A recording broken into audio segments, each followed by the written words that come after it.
Have you ever wondered where the Bible actually came from? I mean, it's this huge, ancient book that shaped history, but who decided what goes in it? It wasn't just dropped from the sky, right? Well, today we're going on a journey through history to uncover the fascinating story of how the Bible was assembled. From ancient scrolls to heated debates, we'll explore how this collection of writings became the sacred text for billions. Let's start with the basics. The Bible is divided into two main parts, the Old Testament and the New Testament. The Old Testament is the story of God's relationship with the people of Israel, and its writings stretch back over 1,000 years. These texts were originally written mostly in Hebrew, with a few parts in Aramaic. They existed as separate scrolls, things like the Torah, the prophets, and other writings. For centuries, these were the scriptures used by the Jewish people. Around the 3rd century BC, a Greek translation called the Septuagint was created, which became super important because Greek was the common language of the time. This made the Hebrew scriptures accessible to a much wider audience, including the early Christians. So, how did these separate scrolls become a single Old Testament? This process is called canonization. The word canon comes from a Greek word meaning measuring stick or rule. It refers to the list of books officially accepted as scripture. For the Old Testament, the Jewish canon was largely settled by the 1st century AD. Early Christians used these same scriptures, primarily through the Septuagint translation. However, the Septuagint included a few extra books and additions that weren't in the original Hebrew collection. These are known as the deuterocanonical books or the Apocrypha. This little detail becomes a major point of difference later on. Now, let's jump forward to the time after Jesus. His followers started writing their own accounts, gospels about his life and teachings, letters to new church communities, and other texts. This collection became the New Testament. In the 1st and 2nd centuries, dozens, if not hundreds, of Christian writings were circulating. You had the 4 Gospels we know today, Mark, Luke, and John, but also others like the Gospel of Thomas or the Gospel of Peter. You had letters from Paul, Peter, and John, but also letters from others that didn't make the final cut. So, how did the early church decide which of these many writings were authoritative? It wasn't a single meeting or one person making a decision. It was a gradual process that took several centuries. The early church leaders and communities used a few key criteria to evaluate these texts. First, apostolic origin. Was the book written by an apostle or a close associate of an apostle? This direct link to the eyewitnesses of Jesus' life was crucial. Second, universal acceptance. Was the book widely used and accepted by churches across the known world? If only one small group in one city used a text, it was less likely to be seen as universally authoritative. Third, liturgical use. Was the book being read and preached from during worship services?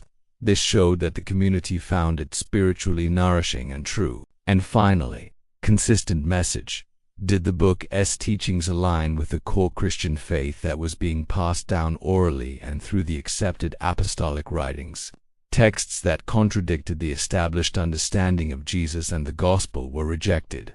By the end of the 2nd century, the core of the New Testament was largely recognized. Most churches accepted the 4 Gospels, the book of Acts, and the majority of Paul's letters. However, there was still some debate about a few books like Hebrews, James, 2 Peter, 2 and 3, John, Jude, and the book of Revelation. Some communities accepted them while others were hesitant. It took more time for a complete consensus to form. One of the earliest official lists we have that matches our current 27-book New Testament comes from a letter written by Athanasius, the Bishop of Alexandria, in the year 367 AD. In his annual Easter letter, he listed the books he considered to be the definitive New Testament scripture. This list was then affirmed by several church councils, like the Council of Hippo in 393 and the Council of Carthage in 397. These councils didn't create the canon.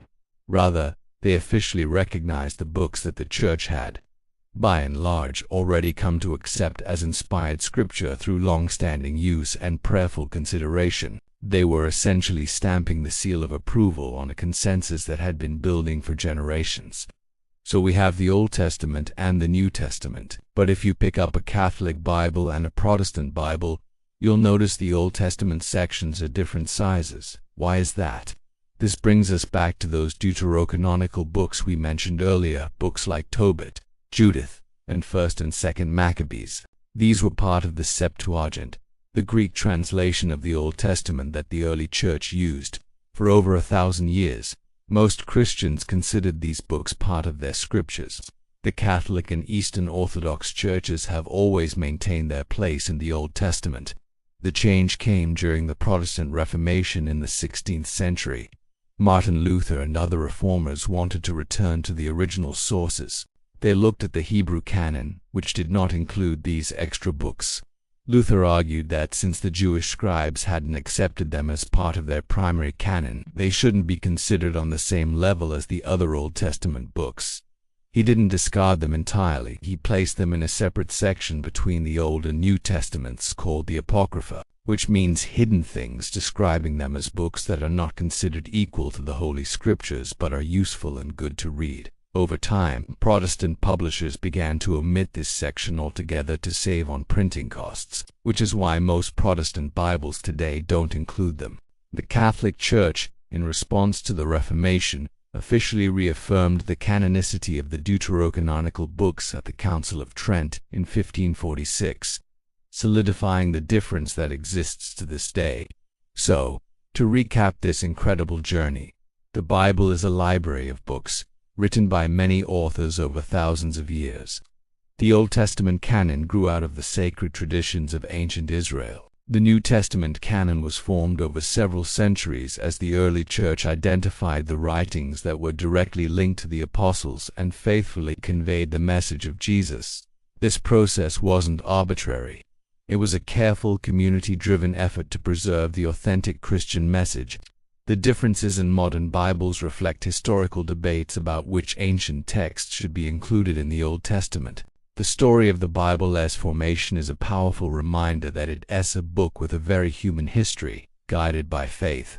It wasn't dictated from on high in its final form, but was preserved, collected, and passed down through generations of believers. Understanding where it came from gives us a deeper appreciation for the text that has guided and inspired people for millennia. Thanks so much for joining me on this deep dive into history. If you found this interesting and want to explore more topics like this, make sure to hit that like button and subscribe so you don't miss our next video. Let me know in the comments what you found most surprising about the Bible's origins. See you next time.